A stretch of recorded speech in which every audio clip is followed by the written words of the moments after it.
ഈ സമുദായ ശാക്തീകരണം അല്ലെ സഭയുടെ കെട്ടുറപ്പ് എന്നൊക്കെ പറയുന്നത് ഈ ഇടവകളുടെ പ്രത്യേകിച്ച് ഗാർഹിക സഭ കുടുംബത്തിൻ്റെ ഒരു ഒത്തൊരുമ കുടുംബാംഗങ്ങളുടെ ഒത്തൊരുമയൊക്കെയാണല്ലോ.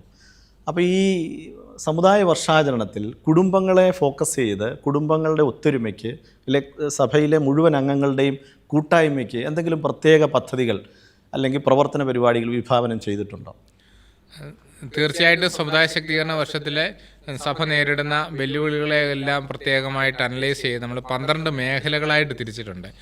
ഓരോ നമ്മുടെ ജനസംഖ്യാ വിഷയങ്ങളെ, പിന്നെ അതുപോലെ സാമ്പത്തിക മേഖലയിലേത്, തൊഴിൽ മേഖല, വിദ്യാഭ്യാസ മേഖല, രാഷ്ട്രീയ ഭരണ പങ്കാളിത്തം, ഇങ്ങനെ ഓരോ മേഖലകളായിട്ട് നമ്മൾ തിരിച്ച് നമ്മളുടെ വിഷയങ്ങളെക്കുറിച്ച് കൃത്യമായിട്ടുള്ള എന്തൊക്കെയാണ് നമ്മൾ മേഖലകളിൽ നേരിടുന്ന വെല്ലുവിളികൾ, എന്തൊക്കെയാണ് പിന്നോക്കാവസ്ഥകൾ, ഇവയെക്കുറിച്ചൊക്കെ ഒരു കൃത്യമായിട്ടുള്ള ലിസ്റ്റ് ഉണ്ടാക്കുകയും അതിന് സാധിക്കുന്ന രീതിയിലുള്ള എല്ലാത്തിനും നമുക്ക് പരിഹാരം കണ്ടെത്താനായിട്ട് സാധിക്കുകയില്ല. പക്ഷെ നമുക്ക് കുറേയൊക്കെ ഒത്തിരിയേറെ റെമഡികൾ സജസ്റ്റ് ചെയ്യാനായിട്ട് സാധിക്കും. അങ്ങനെ കുറേയൊക്കെ പരിഹാര മാർഗ്ഗങ്ങൾ നമ്മൾ നിർദ്ദേശിച്ചിട്ടുണ്ട്. അത് വ്യക്തിതലത്തിൽ ചെയ്യേണ്ടതുണ്ട്. കുടുംബം സഭയുടെ ഒരു പ്രധാനപ്പെട്ട യൂണിറ്റാണ് സമുദായത്തിൻ്റെയും.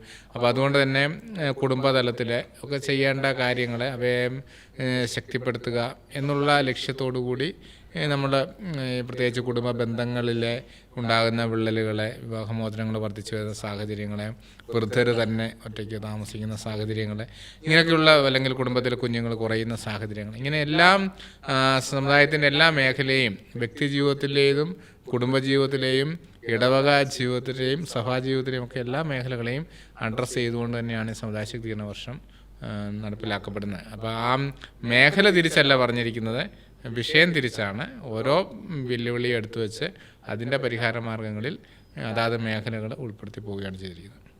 ബഹുമാനപ്പെട്ട സാവിയോ മാനാട്ടച്ച, ഈ വർഷാചരണത്തിൻ്റെ അതിരൂപത കോർഡിനേറ്ററാണല്ലോ അച്ഛൻ. ഭാവിയിൽ ബാധിക്കാവുന്ന ഏറ്റവും വലിയ ഇന്നത്തെ ഒരു വെല്ലുവിളി എന്ന് പറയുന്നത് നമ്മുടെ യുവജനങ്ങളുടെ ഒരു മൈഗ്രേഷനാണ്. ക്രമാതീതമായ ഒരു പലായനം ഇപ്പോൾ നടക്കുന്നു. മുമ്പുണ്ടായിരുന്നതിനേക്കാൾ അവർ തിരിച്ചു വരാത്ത രീതിയിലുള്ള ഒരു മൈഗ്രേഷനാണ് ഇപ്പോൾ നടക്കുന്നതെന്നാണ് ഒരു ഒബ്സർവേഷൻ. ഈ സമുദായ വർഷാചരണം ഈ യൂത്ത് മൈഗ്രേഷനെ എങ്ങനെയാണ് അഡ്രസ്സ് ചെയ്യുന്നത്?